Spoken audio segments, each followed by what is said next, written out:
So let's continue working on the legs a little bit more, and we'll see what we do next. So for the legs, I will disable the mask by just control dragging.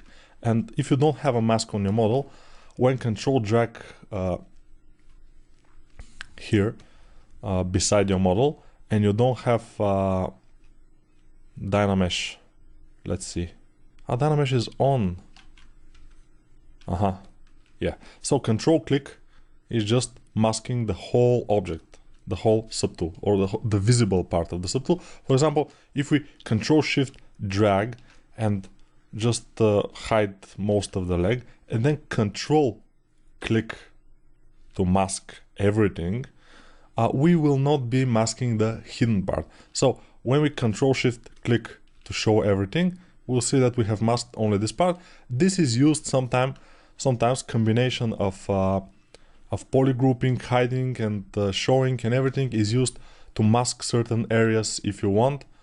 But yeah, it's a little bit more intermediate usage, although I think I've shown you very good how to use the masks and polygroups, and now I'm just making this flat, because if we try to use the tool that we have used here for the bottom of the feed, it will not work that much, because we have symmetry and this is here, and if we do this here, it will flatten also this part. It will be bad. So we have to know when and where to use our tools, basically,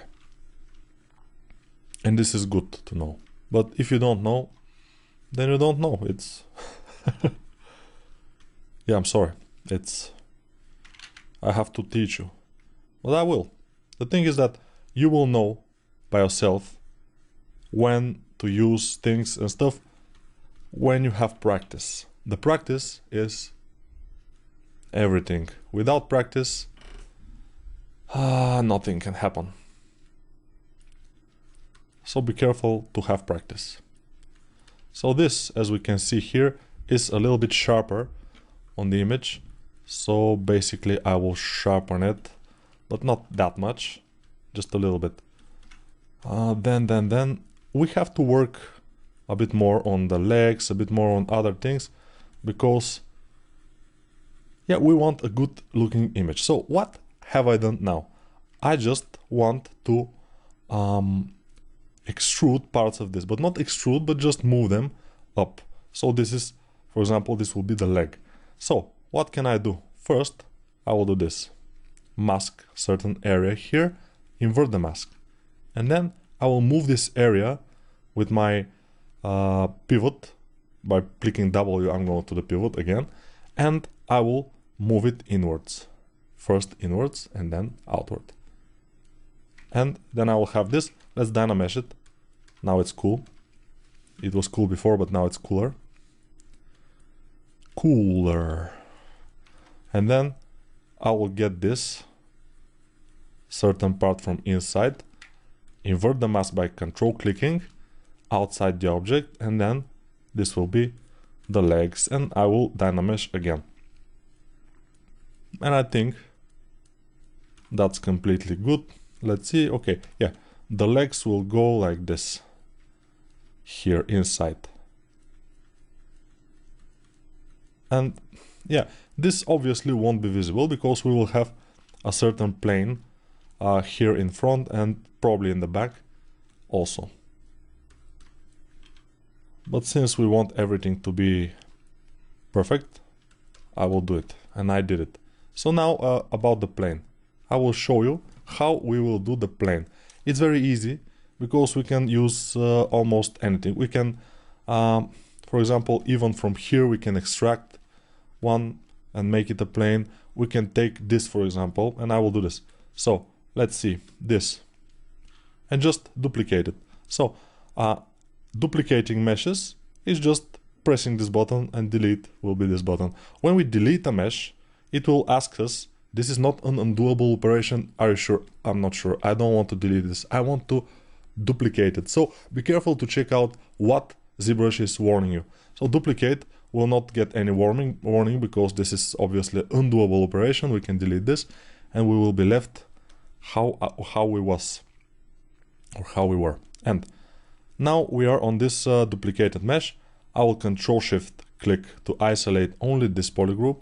Then I will Control-Shift-Alt drag. And then I will Control-Shift-Alt drag again those. And then I will be left with this del hidden. I will delete the rest. I will get my pivot, Alt click to get it here. And then I will Alt click here and here. And I will drag this again like this. And then we have this thing. This thing is not exactly perfect, but it will do. What I mean by it will do is that this is kind of a thing we need. So now it's not symmetrical, as you can see. It's lost its symmetry, but mirror and weld here will make it symmetrical again. It's very good button. That's why we have it there, because it's very easy to use it. We don't use it that often, but still it's very, I will show you where it is. So it's in geometry, modified topology, mirror and weld. So it's a little bit hidden. I like to have it there. And now I will go and zero mesh at 0, 1. And now we have this plane. This plane is what we want. And of course it is here, but it's not a problem because we'll get our pivot and just place it in front. And since this is our front plane, it should be flipped to be able to see it from the front, of course. Now we will just place it. Let's see. Okay, this is not good. If you want to make it narrower, you have to Alt click on the pivot and move it to the center, as close to the center as possible, and then make it narrower, and then make it smaller like this, and move it. And basically we will have this kind of thing. I will increase my move brush and move it, and then move it maybe inward a bit more. And yeah, it's a little bit strange, but this is just a placeholder. We will probably make it better because there are 1, 2 planes there, so maybe we should make them like they are in the concept. Let's try to do that. How? I'm just moving.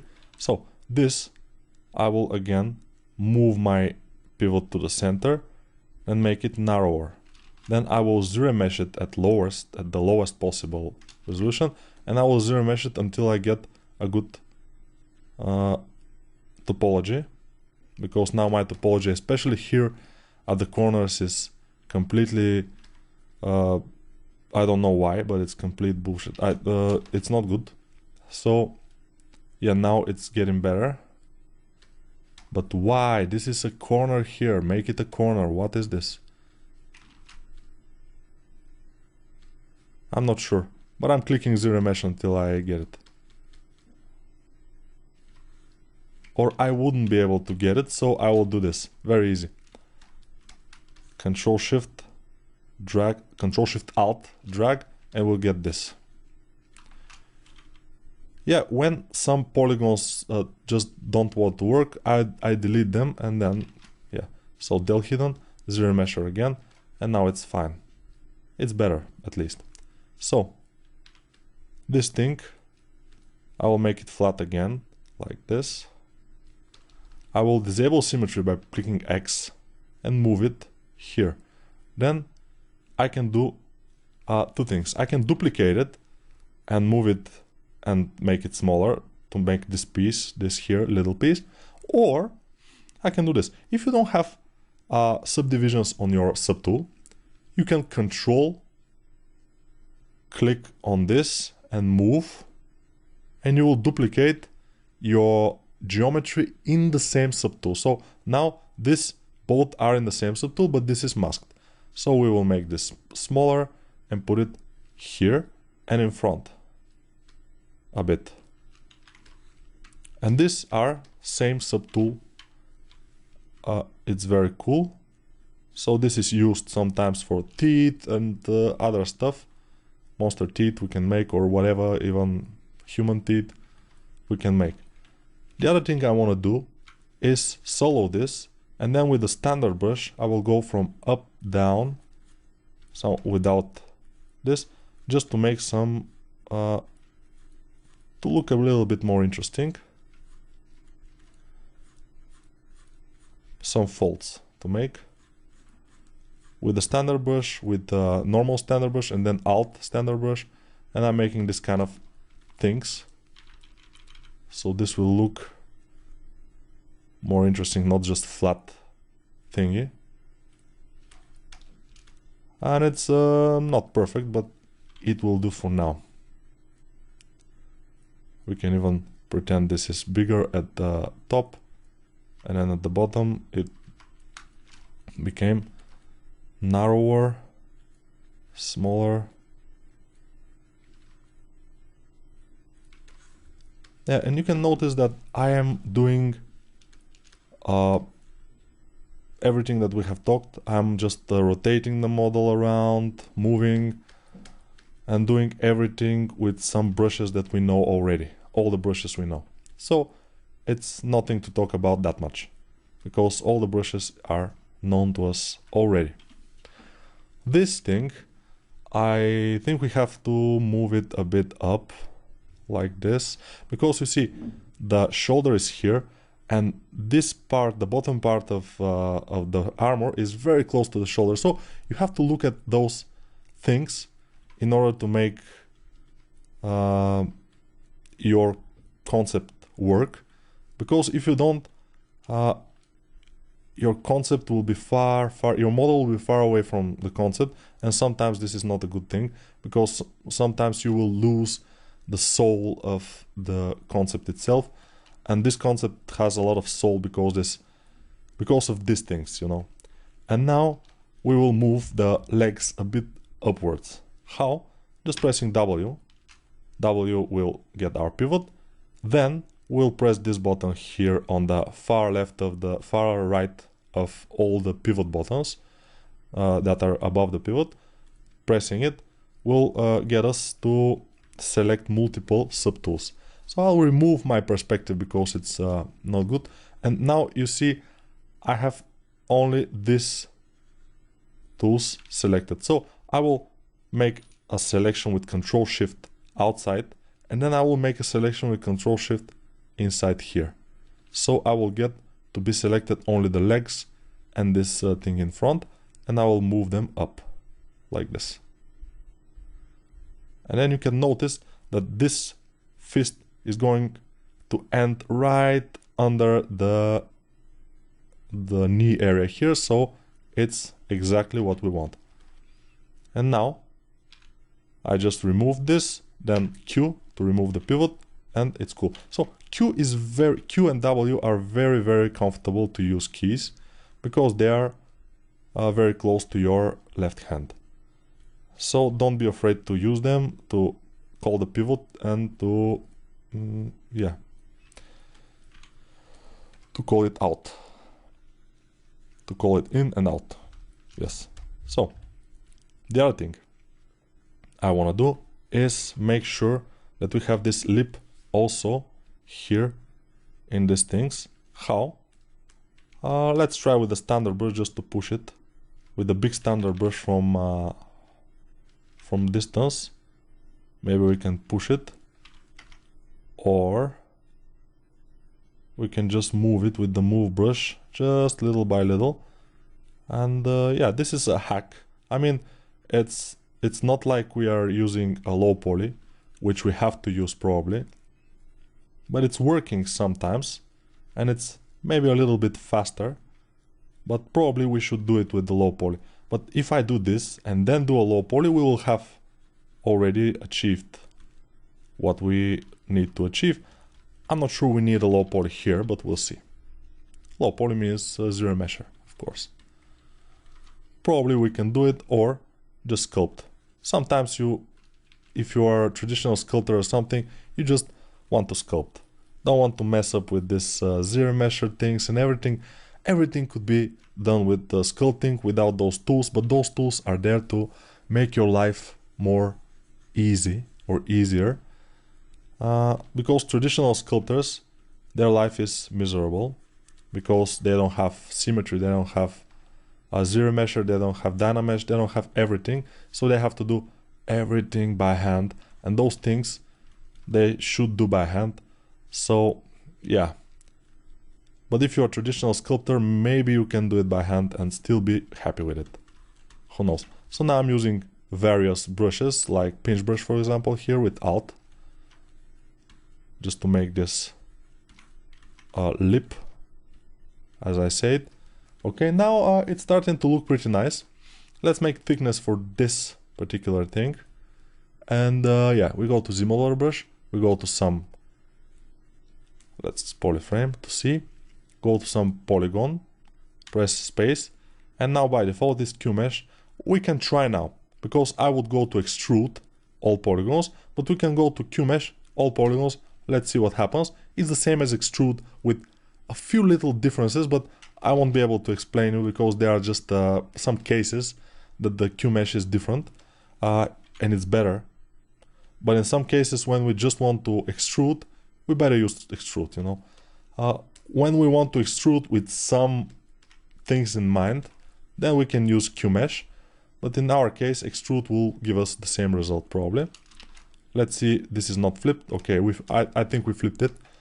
So it's nice now.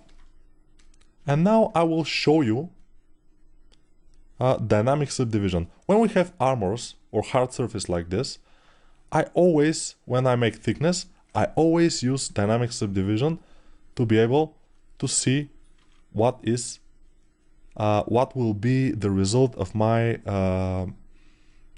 mesh after I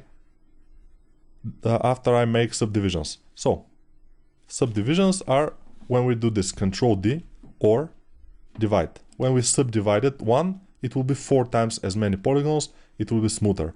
Then another time 4 times the polygons smoother and stuff like this. Every polygon gets divided by 4 when we divide. But if we don't want to subdivide but just see the result, we can dynamically subdivide. Dynamic subdivision is here. We open it and just press dynamic. Or we just press D on the keyboard and it will say, would you like to activate dynamic subdivision instead? Always yes, it's cool. So now this will be the result. But this, the dynamic menu, let's see it. Dynamic, on, off, now on. And we will use only dynamic and smooth subdiv. So how many levels of subdivisions it will make, but by not making them, but just visualize them. So it will be 4 levels, for example. It's fine, but it's a little bit smooth. It's not that good. So we go to crease. We'll use dynamic subdivision and crease at the same time.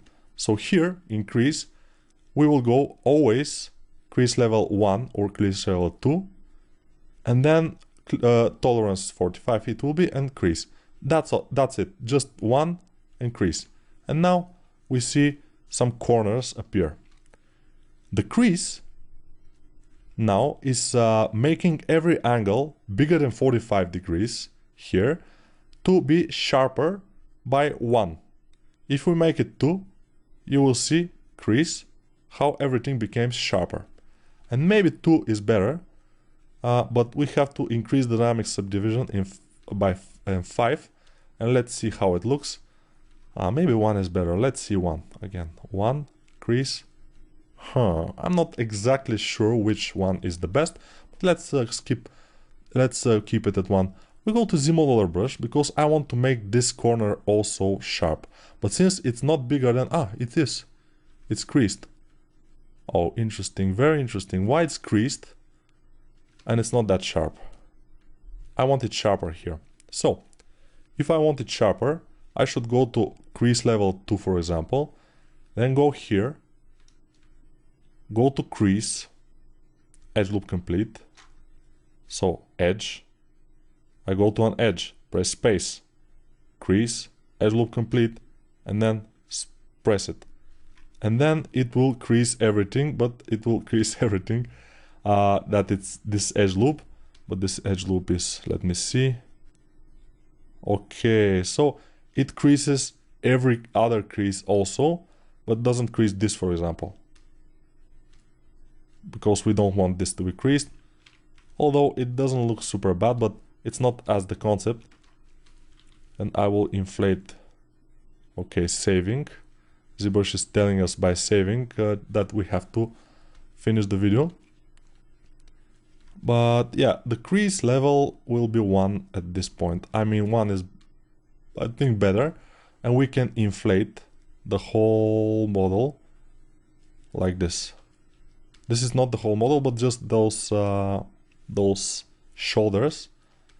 And how we can make them sharper on those edges, we have to add edges by going to ZModeler brush, then going to an edge, press space, insert, single edge loop, and we insert an edge loop here, insert an edge loop here. And now they are sharper as they should be.